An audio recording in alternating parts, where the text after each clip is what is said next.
What's the quickest way for a Muslim to get out of debt?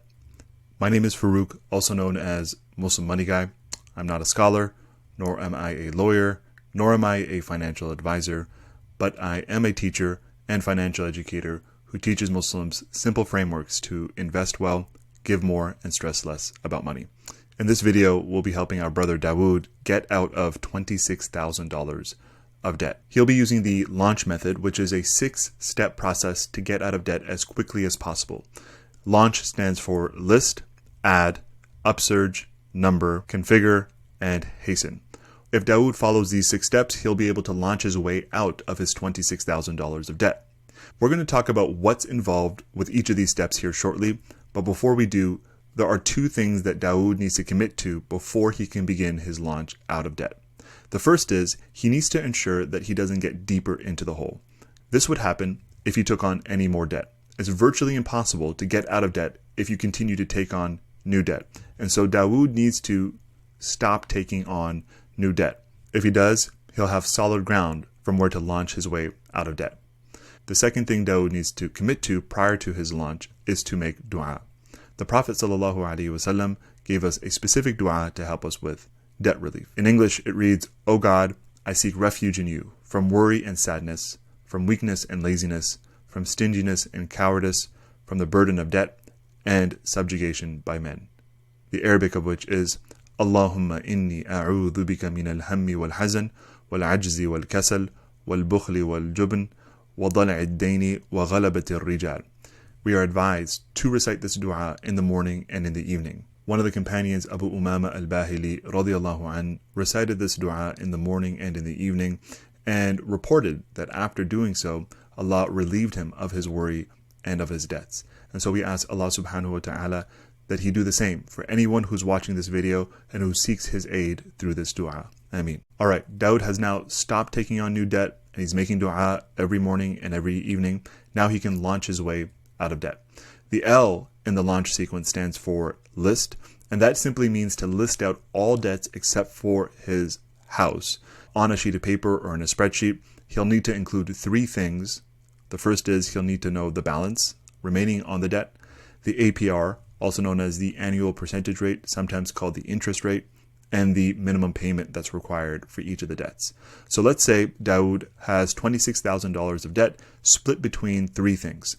The first is a $15,000 car loan, the second is a $6,000 credit card loan, and the third thing is a $5,000 line of credit. The A in the launch method stands for add, and that means that he needs to add all of his minimums together. That's $510 for Dawud. This is an important number for Dawud to note because not paying $510 in total per month would mean that Dawud is going further into debt, violating one of the foundations of our launch, which is to stop taking on new debt. So we need to maintain $510 every single month to ensure that we don't go further into the hole.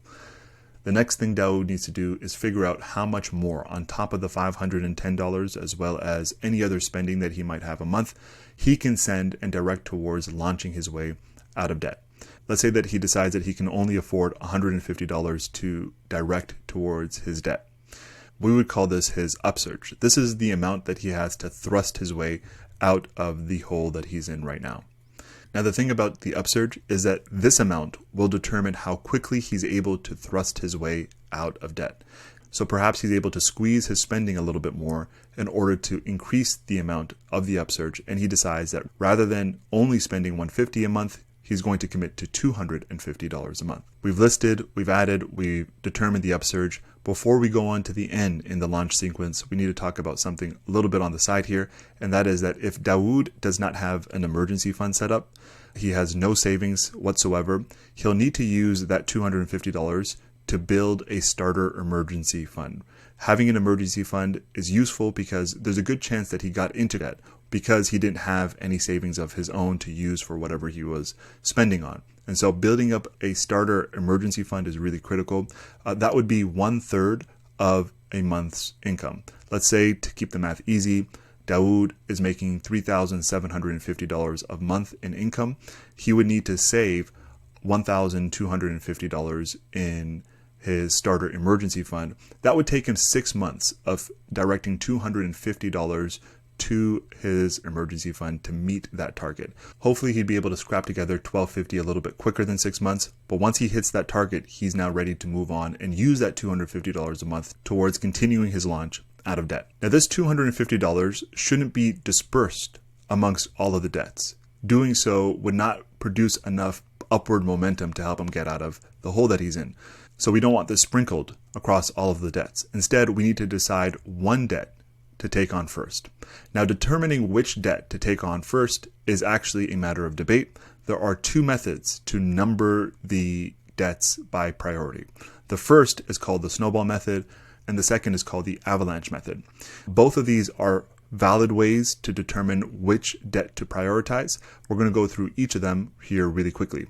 In snowball sequencing, you number debts from the lowest balance to the highest balance, and then you'd use the upsurge, that $250, to attack the first debt on the list. And so you would spend $350 to attack that first debt. In the avalanche sequence, you number debts by highest APR or highest interest rate first, and then attack the first debt using that upsurge that we've determined for Dawud, which is $250. And so he'd be putting $370 a month on that first debt with the highest APR. People will often ask whether the snowball sequence or the avalanche sequence is better.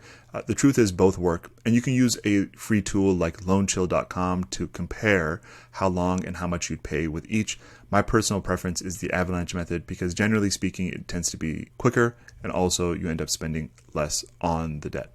So we're going to use the avalanche method to show how Dawud is going to continue to launch his way out of debt.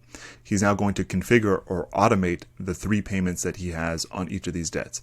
That means automating $370 on the first one, $100 on the second, and $290 on the third.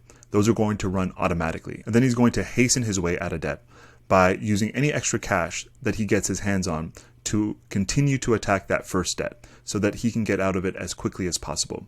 But otherwise, the total amount that he spends monthly towards launching his way out of debt would remain fixed. That'd be $760.